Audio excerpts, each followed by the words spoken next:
Here are the 4 best ways to increase your protein intake without increasing your calorie intake. The first one is going to be buying and eating leaner sources of protein. Let me show you what I mean. For 4 ounces of 93.7 ground beef, you're getting 160 calories, 8 grams of fat, and 23 grams of protein. Whereas for 4 ounces of 80/20 ground beef, you are getting almost 290 calories, 23 grams of fat, and only 19 grams of protein. So just for that one swap, you minused and cut out 130 calories and added 4 grams of protein. This might not seem like a ton, but if you do this multiple times throughout the day, this shit starts to add up quick. Or if, let's say, for example, instead of doing, let's say, 3 or 4 whole eggs, you do 1 or 2 whole eggs and make the rest egg whites. You could actually even do more egg whites, get more food, more protein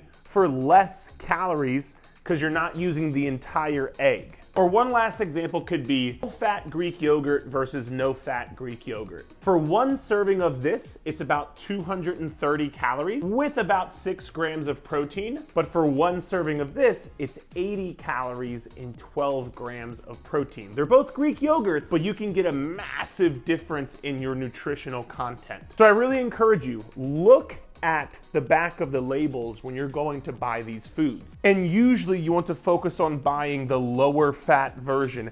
Not that fat is inherently bad, because it's not, but if you're trying to save calories while increasing your protein, leaner, lower fat, leaner sources of protein is gonna be your best friend. The second thing you can do is try to stick to more complete protein sources. And by the way, if you stick around till the end of the video, I'm actually gonna give you a little bonus tip as well that I hear nobody else in the nutrition industry talking about. So stay tuned.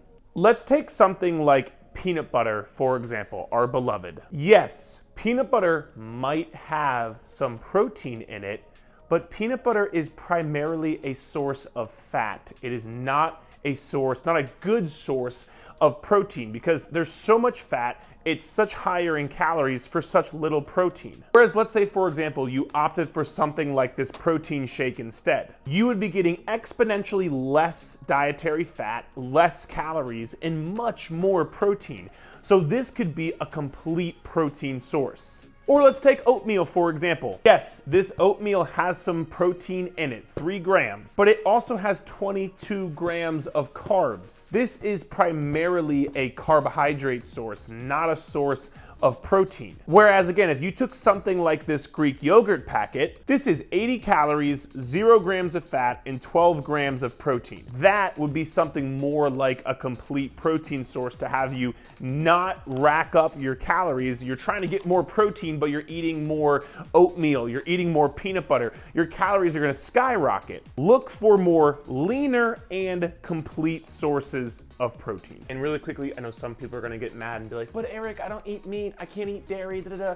I also did an entire video on YouTube on my top favorite protein foods, if you wanna check that out as well on my channel. It gives you non-meat, non-dairy sources of protein. Third tip is gonna be, you have to be able to find quick and easy to grab high protein snacks. Whether it's something like this tuna packet right here, for example, this gives you 33 grams of protein in this little tiny packet. Whether these Greek yogurt packets, like I've been saying this entire video, I think, whether it's a protein shake, this is the company I work with and the brand I trust. If you want to try them out, you absolutely can. And a couple other ones, just to name a few, could be protein bars. Again, the company I work with has some if you want to check it out. Cottage cheese, canned chicken, lunch and deli meat, and I could keep going on and on. But the premise is, if you have these quick and easy, ready to grab, ready to go things, you won't just be reaching for the carbohydrate. You won't be reaching for the Pop-Tarts and stuff like that. You'll have these things handy, ready to go, and you're gonna go and grab these, which can bump up your protein intake throughout the day.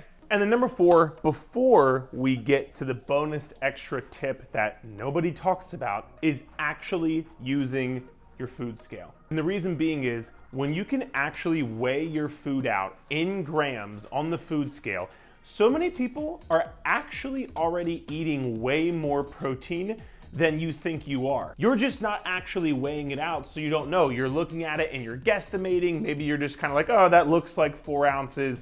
But when you actually weigh it out on your food scale, you can get a much more accurate reading of how much protein you're intaking, and you might realize you're actually probably doing better than you think, which means you wouldn't feel the need to keep eating more. You're already eating enough, so then you wouldn't have to increase your calories as much because you're already eating enough. Does that make sense? The last bonus tip is gonna be a little twofer. You want to try to eat 25 to 30 grams of protein by 9 a.m. And then you wanna try to eat 60 to 80 grams of protein by 2 to 3 p.m. And here's why. First simple reason, you won't be trying to play catch up with your protein. You won't get to 4, 5, 6, 7 p.m. and be like, oh my God, I've only had 20 grams of protein today, and try to eat 100 grams at dinner, which you and I both know is not gonna happen. So you'll be way ahead of the game. And the second main reason, it has to do with your calorie intake. If you eat more protein earlier in the day, you're gonna be less hungry, which means at around the witching hour, 2, 3, 4, 5 p.m., when you're usually fucking starving and you go in the pantry and eat all the carbs, eat everything, you're not going to be doing that anymore. You won't have as many cravings, you won't be as hungry, and so you end up eating less calories because you ate more protein earlier in the day. You gave your body more fuel earlier in the day. You're like, oh my God, well, I haven't eaten really all day, and so that would be a good thing because I'm not consuming a lot of calories.